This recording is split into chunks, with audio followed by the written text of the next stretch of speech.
Hey, and the Father, Son, the Holy Spirit, one God, amen. I feel like I don't need a microphone. Would you guys agree? You can hear me pretty well? Yes. Excellent. So today we're going to be reading a story in the second book of Samuel, chapter 6. It's a very peculiar story. It really is. I don't know if you guys have come across the story or not, but what you'll see is really kind of a confusing story, but it's full of life lessons and really timeless wisdom. Okay? So let's read it together. It's not very long. I want to say it's maybe about 12 verses or so. Any volunteers to read? Abanoob? Okay. Go ahead. 2 Samuel, chapter 6. Again, David gathered all the choice men of Israel, 30,000. And David arose and went with all the people who were with him from Baal Judah to bring up from there the ark of God, whose name is called by the name the Lord of Hosts, who dwells between the cherubim. So they set the ark of God on a new cart and brought it out of the house of Abinadab, which was on the hill. And Uzzah and Ahio, the sons of Abinadab, drove the new cart. And they brought it out of the houses of Abinadab, which was on the hill, accompanying the ark of God, and Ahio went before the ark. Then David and all the house of Israel played music before the Lord on all kinds of instruments of fir wood, on harps, on stringed instruments, on tambourines, on sistrums, and on cymbals. Okay, I'm sorry, I'm going to interrupt you real quick. Are you guys following along what's going on? So David and his chosen men of Israel, they're going to get the ark of the Lord. Okay, and so they're playing instruments. They're going to get it. They're getting it from the house of a man named Abinadab. And Abinadab has two sons that are mentioned. The first is Uzzah, and the second is Ahio. Continue. And when they came to Nachon's threshing floor, Uzzah put out his hand to the ark of God and took hold of it, for the oxen stumbled. Then the anger of the Lord was aroused against Uzzah, and God struck him there for his error, and he died there by the ark of God. And David became angry because of the Lord's outbreak against Uzzah, and he called the name of the place Perez Uzzah to this day. Okay, are you guys following along what's happening? So they put the ark on the basically a wagon being pulled by oxen, and Uzzah is riding alongside or on the wagon. They come to a spot, the oxen stumble, and so the ark looks like it's going to fall over. So Uzzah does what many of us would consider as very like a normal reaction, put his arm out, and he stops the ark from falling over. And how did God react? He killed him. Okay, confusing story. Okay, continue. David was afraid of the Lord that day, and he said, "How can the ark of the Lord come to me?" So David would not move the ark of the Lord with him into the city of David, but David took it aside into the house of Obed-Edom the Gittite. The ark of the Lord remained in the house of Obed-Edom the Gittite 3 months, and the Lord blessed Obed-Edom and all his household. Now it was told King David, saying, "The Lord has blessed the house of Obed-Edom and all that belongs to him, because of the ark of God." So David went and brought up the ark of God from the house of Obed-Edom to the city of David with gladness. Continue. And so it was, when those bearing the ark of the Lord had gone 6 paces, that he sacrificed oxen and fatted sheep. Then David danced before the Lord with all his might, and David was wearing a linen ephod. So David and all the house of Israel brought up the ark of the Lord with the shouting and with the sound of the trumpet. Okay, that's good. And glory be to God for amen. Okay. Why did this happen? Any ideas? And why are we talking about it? What are your thoughts? Would you agree that it's a confusing story? Yes. Does it make sense to be punished for doing something that's... Everything else about it makes sense. Everything else about it makes sense? 2 verses are like, why? Yeah. Yes, sir. What's the ark of the Lord? That's a good question. Do you know what the Ark of the Covenant is? Okay. So the Ark of the Covenant was basically considered God's presence in the camp of the Israelites when they came out from Egypt. Okay, and it's a box, rectangular box, and it was made out of wood that does not decay. And it was lined with gold within and without, and 3 things were inside. Do you remember what they are? 10 Commandments. The rod of Aaron, and the golden bowl with the manna in it. Okay? And it's both a symbol of Christ and a symbol of St. Mary. Okay? And on top of it were two cherubim facing each other, and their wings were facing each other, and that was called the mercy seat. And the high priest would address God at the mercy seat. And that was in what they call the holiest of holies in the tabernacle, which is like the innermost chamber of the tabernacle. And the high priest entered that chamber how many times a year? Daily? Once a year. Okay, once a year. On which feast day? Yom Kippur, or the Day of Atonement. Okay? So once a year he got to enter the Holy of Holies. Okay, do we have an equivalent of that in the church? The altar. And we enter in and out. No problem. People giving us papers to put on the altar. No problem. Okay? So, any theories on what happened to Uzzah? Or ideas? Yes? The only thing I can think of is like it's supposed to symbolize God's plan for us and us trying to interfere with it. It's good. Only the Levites are supposed to touch it. Say that again? Only the Levites are supposed to. Only the Levites Seems are like supposed a to very touch the ark. Intense reaction to kill him on the spot for, just that quick. Yes. Yeah. Okay, well, let's go through the story and then we'll come to that. Okay? So the first is, when does this happen in King David's reign? Early on, late, middle? Very early. Very early. This is one of the first few things that he did as a king of Israel. Okay? And what did he seek? He sought out the Lord. What did he want? He wanted the Ark of the Covenant. He wanted the presence of the Lord where he was, in Jerusalem. Okay? Or at that time he had conquered Jerusalem yet. What does that have to do with you guys? You guys are at the beginning of your college years, unless some of you are anointed kings. It seems like, or queens, it seems like this has nothing to do with you. No, it does.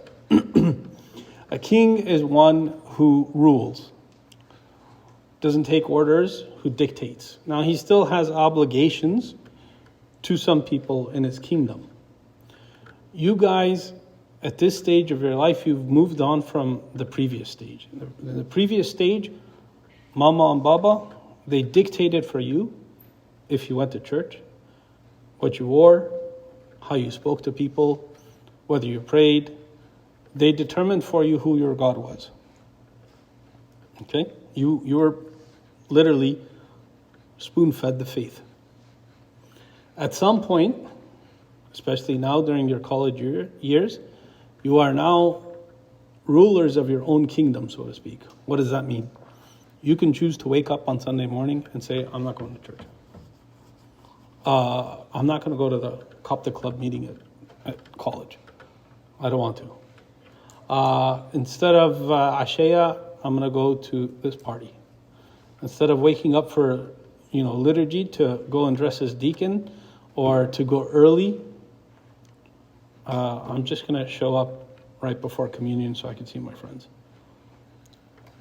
You've moved on to the stage of life where you are making decisions for yourself. So, in essence, you are starting your rule, your reign of your life.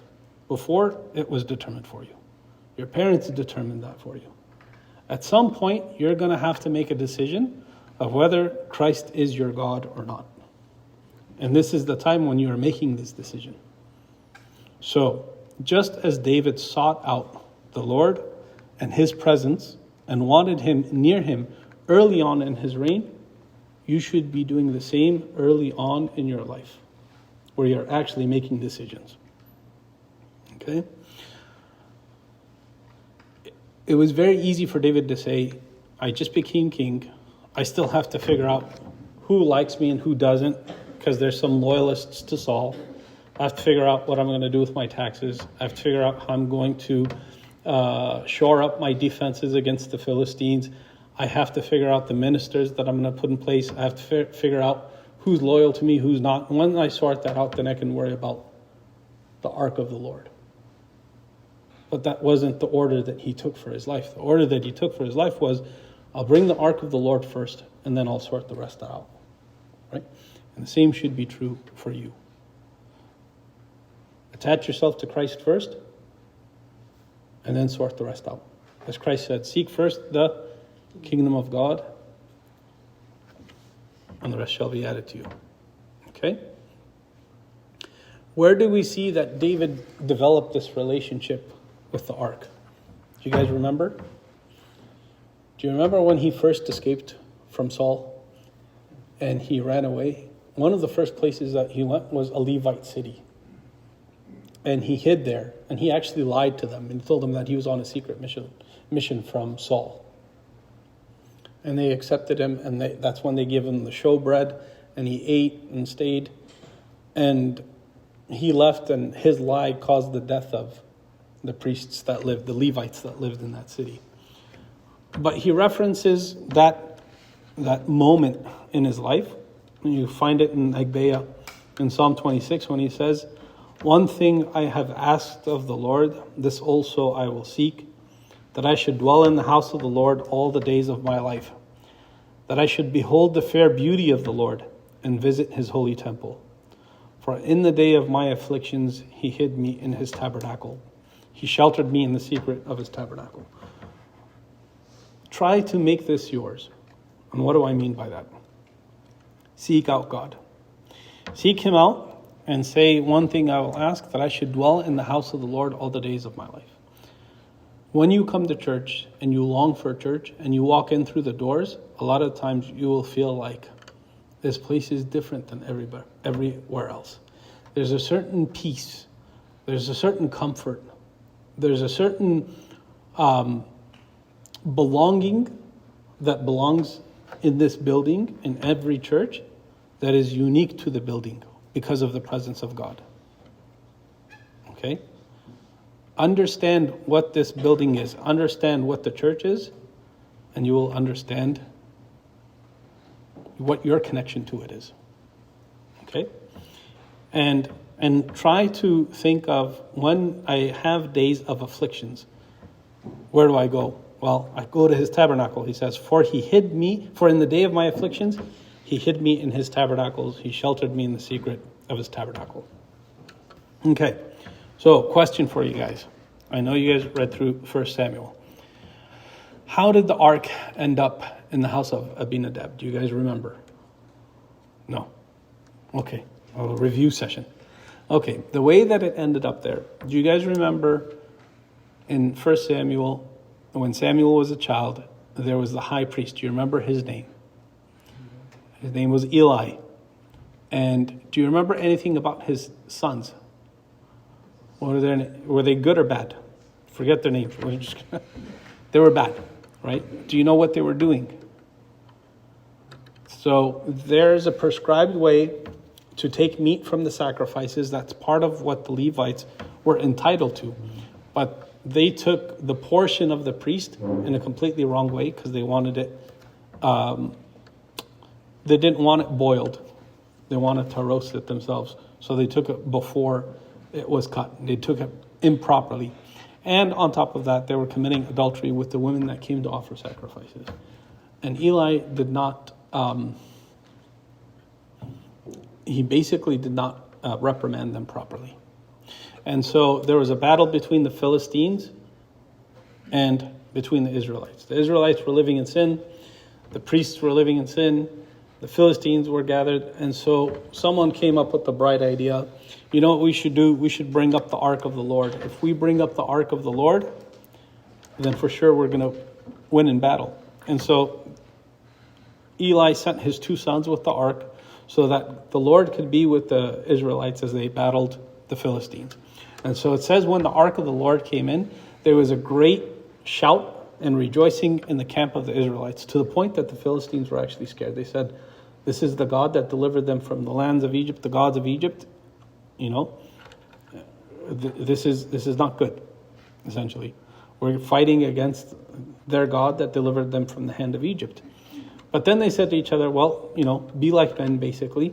And it's either we die and fight like men, or we're going to be slaves to the Hebrews. And so they fought. And God delivered the Israelites into the hand of the Philistines. Why? Because they treated the ark like a good luck charm. It doesn't work that way. Okay? I have to live my life in accordance to God and His command and His teachings.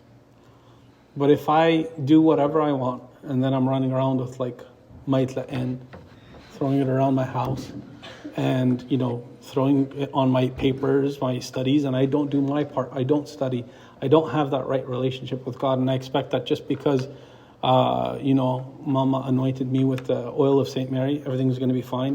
It doesn't work that way. It's a relationship. These are not good luck charms. This is not the equivalent of a rabbit's foot for us. These are holy things, and they're dependent on our relationship with God. They're not good luck charms. Okay, so eventually the Philistines actually capture the ark. They take it back, but then God doesn't leave it like that. The Philistines are basically plagued because they took the ark. And God reveals to the Philistines that He's more powerful than their god Dagon. And He actually decapitates him, cuts off his hands. And then they return it to Israel on the cart with the oxen. So it stays at the house of Abinadab. Now, Abinadab, this brings us to our story. Abinadab is a Levite. Okay? The Levites were the ones who were responsible for what? For all the priestly duties. Okay? And if you read in Deuteronomy, it's going to be important to know this. In Deuteronomy, they're given special instructions on how to take care of the ark, how to move the ark. How are you supposed to move the ark? You're supposed to, yes, there's poles that fit into these rings, and then it's supposed to be carried by priests and carried around and walked. So Abinadab is a Levite. Who are his sons, we said? Uzzah and Ahio. Do they know this? Yes. Absolutely they do. How were they moving the ark though? On oxen. Okay. That's a big part that we need to know, be aware of. Is they knew how the Lord wanted them to treat the Ark of the Covenant, and they chose to disregard it. Okay? And one thing that I think we need to realize that sometimes we overlook is that there is a sanctity that is very real about the divine. And that sanctity can sometimes be fatal, okay, to human life. Let me give you an example. In Exodus chapter 19, verse 12, the people said, it's not fair that God sees Moses. We want to see him too. Why do you only get to see Moses? How do we know that you're even talking to God? So he said, okay. So God said, have the people basically purify themselves, clean themselves, and I will appear on the mountain. But here he gave special instructions. He said, you shall set bounds for the people all around, saying, take heed to yourself that you do not go up to the mountain or touch its base. Whoever touches the mountain shall surely be put to death. Okay? And so when God appears, there's basically fire, there's lots of smoke. It's very fearful, to the point where the people say, you know what? We don't want to see him. You go up and talk to him and come back and talk to us, and you tell us what he says and we'll do it. But we don't want to see him. Why? Because it is fearful to be in the presence of the living God. We take it for granted because our Christ is so gentle, so loving, so caring. He's willing to come to our world, to our kind, and be mistreated by us, be crucified for us. And so a lot of times we take advantage of that. But the reality is, he is the living God. Okay? I'll give you another example that's interesting. Moses is on the mountain, and he sees God. And then he says to him, please show me your glory. Do you guys remember this? When Moses asks to see the glory of God, he says, please show me your glory. Do you remember what God's answer is to him? He says, you cannot see my face, For no man shall see me and live. What that's basically saying is the divine nature in its full essence is not something that could be tolerated by human life. There's a sanctity. Okay? It's not something to be taken lightly. So, what does this mean? What it basically means is what Uzzah did was not really an act of ignorance, because he knew better. It was an act of irreverence. He didn't show the appropriate respect to the Ark of the Covenant. And they knew that they had to transport the Ark the appropriate way, and they chose to basically not show it the reverence that it deserved. Okay? I'll give you guys an example. Imagine that I'm a veterinarian. Okay, well, I am a veterinarian. Don't imagine that. I'm a veterinarian, but imagine that one of you is standing with me in my OR. Everything's sterilized. I have a patient on my table, my surgical table. I'm in the abdomen. I'm doing surgery. I have my surgical tools. Those surgical tools have to go through a specific process called sterilization, which essentially guarantees that all bacteria, all viruses are killed by using high heat and high pressure. That secures the patient's sterility, or basically make sure that I'm not introducing any infection to the abdomen. Okay? Now imagine that one of you is watching me performing my surgery and I accidentally drop an instrument. Now, out of the kindness of your heart, you bend over, you grab it, you put it back into my surgical instrument tray. You're doing something that's very kind, but you've completely ruined everything that the surgery is. And you've put the life of the patient at risk. Because if I introduce an infection into the abdomen, it's called peritonitis. Peritonitis could be fatal, right? And so imagine someone did that out of ignorance, well-intentioned, very well-intentioned, just like Uzzah. But it goes against everything that the procedure is, right? And as well-intentioned as Uzzah was, he has no right to touch the ark in the way that he did it. Now imagine if you knew better and you did that. That would be irreverence. And Uzzah knew better. Make sense? Yes, sir. So something confused me about the beginning of. So David sent out 30,000 of his men. Yes. Then why did only 2 come with the Ark of? No, it was basically like an entourage, so to speak. But they were the ones, because they're Levites, they were the ones responsible for moving the ark. That was the responsibility of the Levites. The others were not there to transport the ark. They were there to basically welcome it, rejoice in its presence.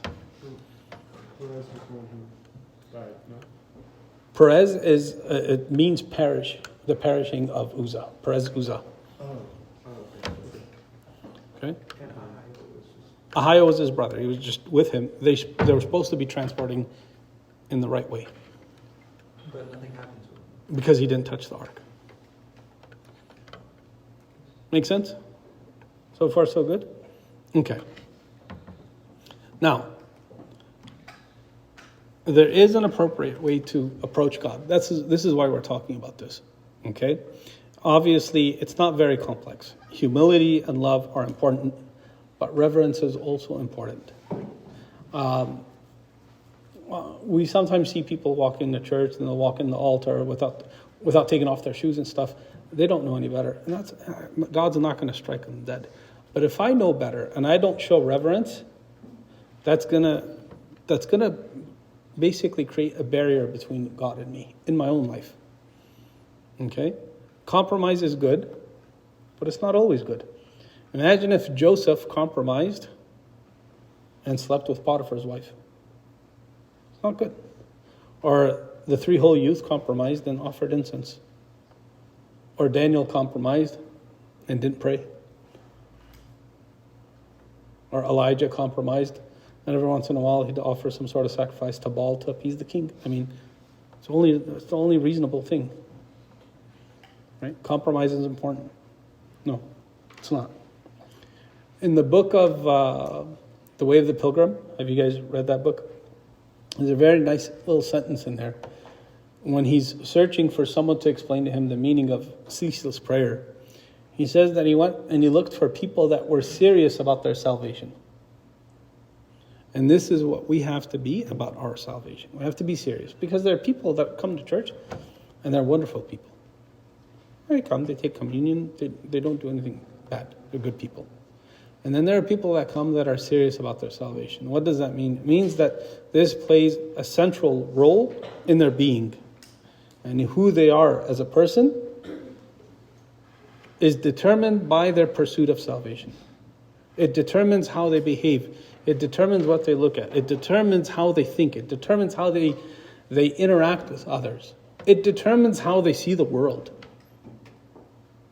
And that is what he meant by being serious about your salvation. It plays the central role. And St. John Chrysostom has a very interesting or a very nice little quote. He says, "A lack of zeal in small matters is the cause of all our calamities. And because slight errors escape fitting correction, great ones creep in. As in the body, a neglect of wounds generates fever, mortification, and death, so in the soul, slight evils overlooked open the door to graver ones." Do you guys understand that? Yeah? Anyone need to hear it again, or it's clear? Good? Okay. So, again, let me be clear. This doesn't mean that God's going to kill us if we make mistakes. That's not what I'm trying to say. But it is important to be vigilant in our lives. Okay? In the book of the Song of Psalms, the companions say to the bride, "Catch us the little fox, for they spoil the vineyard." What are the little foxes that they're talking about? The small sins. Oh, it's just a white lie. Oh, I'm not going to go to church today. I'm tired. Oh, if I go to this party and not go to this youth meeting, nothing's going to happen. Yes, I understand that I'm not supposed to really be dating this guy because he's Muslim, but it's okay. These little compromises, these little foxes that we think are not that big of a deal. What do? They get in and they spoil the vineyard. How? They eat all the little grapes. The fruit that we work so hard gets consumed by these little foxes. And the reason why I brought this up, or I thought this was good for you guys to hear, was because we are currently living in an era of self-tailored religion. What does that mean? It used to be that when you believed something, the religion determined for you what you believed. Now, you determine for the religion what it teaches. I'm sure you've heard it. Oh, I'm a Christian, but I don't really believe in the resurrection. I'm a Christian, but I don't really believe in the virginal birth of Christ. Right? And so these things are things that are starting to happen now. And it's not just with the Christian faith. You'll see it also with other youth that are your age growing up in the West, that the same thing's happening in Islam, where they're changing their own ideas and they're Christianizing Islam so it fits a particular narrative. Same thing with Judaism. It's what we call self-tailored religion. But I'll explain it like this. Imagine that you give me a recipe, how to make a cake, right? And you put their flour, you put eggs, you put sugar, whatever, okay? And I look at it and say, I would like to have a cake. I'm just going to add some lahma and tomato and blah, blah, blah, blah, blah. I'm making a recipe. In the end, though, it's not a cake. Right? So self-tailored religion is not the way to go. Why? Because if I make religion fit me, then essentially what am I worshiping? Me. But if I fit the religion, the teachings of Christ, then I am worshiping Christ. Now, Christianity is not a set of rules. I want to be very clear about that. It's not do this, don't do that. No, it's a relationship between two persons. And that's going to be Christ and me. And that relationship is centered on one thing, and that's union with Christ. Okay? In order for Christ and I to unite, I have to become like him. And so in order to become like him, I have to become what? Literally his disciple. Does a disciple take orders or does a disciple give orders? He takes orders. But if I'm giving orders as to what the religion teaches and what doesn't teach, I'm not a disciple. I am then an author. I am then a master, a teacher. Okay? But we are called to be disciples. Okay? A big part of Christianity is our understanding, and I'm going to use this as an example. A big part of Christianity is our understanding of sexual morality. Christian sexual morality is not a suggestion. There is an understanding of sexual morality. If you look back at the book of Acts, okay, initially the believers of the church, the first believers, were what faith in? Jews. And then the Gentiles came in. And then some of the Jews came and said, if you want to be saved, you need to be circumcised. If you want to be saved, you need to not eat pork and do this and that. So they had a council in Acts chapter 15, and they said, okay, what are the requirements for the Gentiles that believe? And they gave us, Gentiles, 4 things that we had to observe. What are they? Anyone know? Not to eat blood. Not to eat things that have been strangled. Okay? And not to eat meat that has been offered to the idols. One more. Abstain from sexual immorality. Okay? The one of those things doesn't really apply anymore. Eating things that have been offered to idols. We're down to 3. Okay? Our culture doesn't really eat much blood, so we're down to 2. Our culture definitely does not eat strangled meats. So that leaves us with 1. One thing that's been required of us. Okay?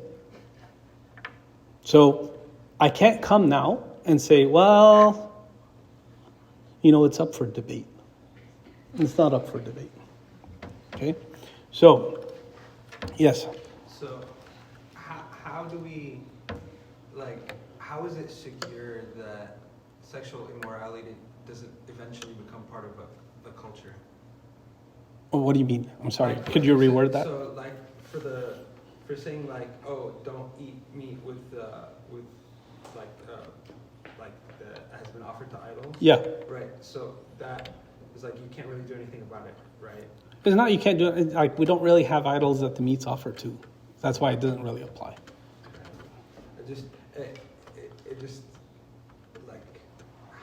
It's a tough question to ask, but how do you know when sexual immorality just becomes part of the culture? Oh, it already has. Right. I mean, it's no secret. I mean, OnlyFans, Pornhub, all this stuff is part of the culture. Snapchat is part of very popular culture. I don't know. It's not that popular now. Whatever. I mean, you guys know, I'm sure, a lot more than I do as far as social media and its influence on, distributing pornographic material. It's definitely part of the culture, especially for your age. So it's part of the culture. But I think we're called to be different as Christians. We're called to be the light of the world and the salt of the earth. If I'm going along with everything that's being thrown in my face, then I'm not much different. Therefore, I can't be the salt or the light. I'm the salt that's lost its flavor. Make sense? Okay. So, in the end, I have an option ahead of me. Either I listen to the church when it comes to its understanding of sexual morality and choose to be a disciple, or I can disregard it and choose not to be a disciple. But one thing I can't do for sure is to be both. It's just impossible. So you have decisions that you have to make in life. Okay? And obviously, we all know this. This isn't something that's new. And one time, I remember I went to my father's confession, Abuna Flimon, a long time ago. And I told him, Abuna, I'm a Sunday school servant. I have so many different sins in my life that I can't in good conscience serve and be a Sunday school teacher when I've got these sins. So I have to quit the service. And Abuna was basically like, okay, you're right. You should not be serving when you're a sinner and living an immoral life. But your solution is wrong. The solution is not to stop serving. The solution is to stop the sin. Like serving we need that. But it never crossed my mind, as stupid as I am, I just need to change my life. Instead of saying this fake humility, fake whatever you want to call it, piety. Oh, I need to leave the service because I have lots of sins. Yeah, we all have lots of sins. The solution is not to leave the service. The solution is to stop sinning. Okay? And so the final point that I want to bring up is David's reaction. Of course, when Uzzah died, David was dejected. This was supposed to be a very joyous occasion. And of course, as you can imagine, it just ruined everybody's day, mood, whatever you want to call it. And so he went back, and they left the Ark of the Covenant with a man named Obed Edom. Obed Edom was a Gittite. He wasn't even a Jew. But the Lord blessed his house. Because where the Lord is, there he will bless. Okay? And you can see this in the Gospels. Like, for example, the story of when Christ first meets Simon Peter. And he says to him, go out into the deep and cast your nets. What does he say to him? Well, we've fished all night and didn't catch anything. But then, because he was obedient, the Lord blessed his boat to the point that it began to sink. So where the Lord goes, there's always going to be an overabundance of blessings. Okay? The same with the woman who touched the hem of his garment.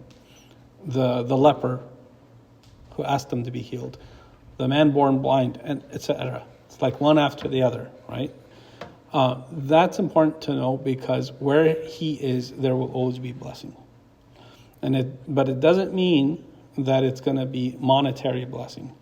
I think one of the benefits that we have living in this society is we get to see that man is not just a material being. Okay? And you can prove this to anyone. Man is not just a material being. Why? Because in theory, if man's a material being, you give him money, he should be what? Happy. But how many people do we know, whether it's in person or on the news or whatever, that have more than enough money to spare? And not only are they depressed, they will literally overdose on drugs. They will commit suicide. They will be despairing of life, yet they have all the financial security that they need. And how many people at the same time do we know that don't have a lot of money, but they have a lot of what? Happiness. Why? Because they have Christ. So I'm not saying that if you have a relationship with Christ, you're going to be materially well off. That's not the point. But you will always be happy. It doesn't mean that there won't be struggles. There won't be difficulties. But he will always give you peace. He will always give you comfort. It's not going to be easy, but it's going to be worth it. For sure. And there are some promises. The one clear one, this is my last point. And that promise is, and I think you guys need to start engaging in this one specifically, tithing. And you think, well, I don't have any money. Yes, you don't. But what little you do, you should be setting some aside for the church or for a service or anything. Even the smallest thing, you should be giving something. And he will bless that. And he will bless you. And you will feel it. Okay? What questions do you guys have? None. Okay. Are you guys still upset with the Uzzah situation? Yeah, of course. Makes sense. Does it make more sense though now? All right. At least, don't spare his brother. Yeah, don't spare his All right. Any questions? No? All right.